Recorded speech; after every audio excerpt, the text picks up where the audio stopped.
Okay, that's funny. I'm not on stage. I'm gonna just go over here. For those of you who don't know why I'm smiling like that, that was a Pitbull song, and Pitbull is my close friend and business partner. The simple truth is this. The scarcest resource in the world is not money, it's talent. It's not financial capital, it's human capital. It's interesting when it's popular in the media, when people say, what do small businesses and entrepreneurs need to grow? Everybody says funding. It ain't funding, guys. Giving a lot of money, trust me, I've made this mistake, to average people yields nothing. Giving a tiny bit of money to rock stars yields amazing. You cannot build greatness on the backs of mediocre, all right? So don't worry about the funding, worry about the talent. It's way more important. You know what the conventional wisdom is? Hire as many people as you can, make your money go as far as you can.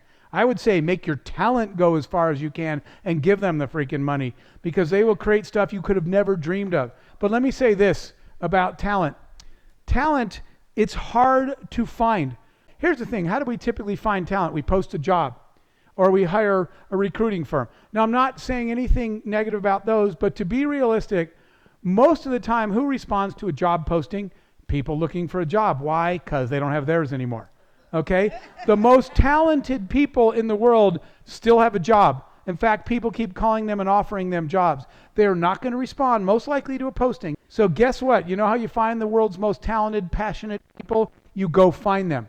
You hunt for them. One day I was sitting in the office thinking, we got a lot of people and I need someone to run HR. I don't want someone average, I want a rock star.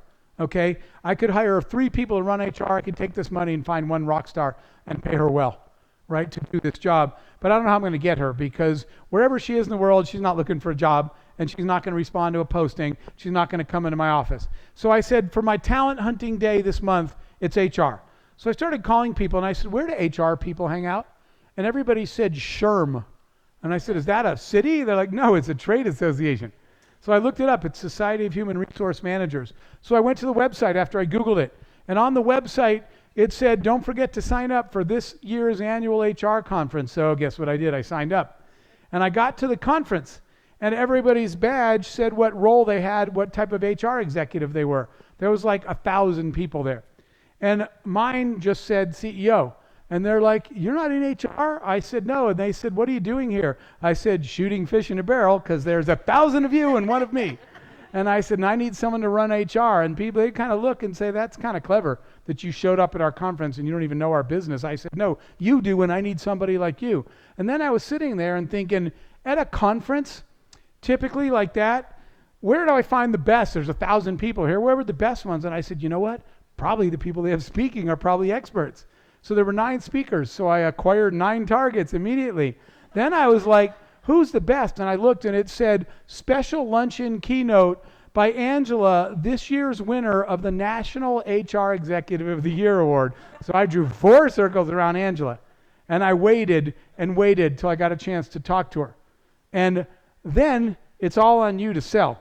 But Angela ran HR for me for my next 4 companies. We sold a company that one day, it was really cool because I was doing a television interview, and they said, what's the most important accomplishment you've ever had as a leader? And she called me on the way to the TV station, and she said, Jeff, this is so cool, check it out. And I said, what? She said, I just verified this. From the day you started the company to the day we sold it, not one person that worked for you has ever quit. And I was like, that's the coolest thing I've ever done, and I have no idea how that happened. So I went backwards and started calling people, said, how come none of you ever quit? And they're like, do you want us to quit, Jeff? And I was like, no, I just need to know what we accidentally did right so we can do it on purpose next time. Because for some reason, no one ever leaves here. Your job is not to run the company all the time. Terrence told you that as well. Your job is to spend time finding people smarter than you and then building a culture that the smartest people in the industry all want to work for you and nobody ever wants to leave. That's your real job, not running the business.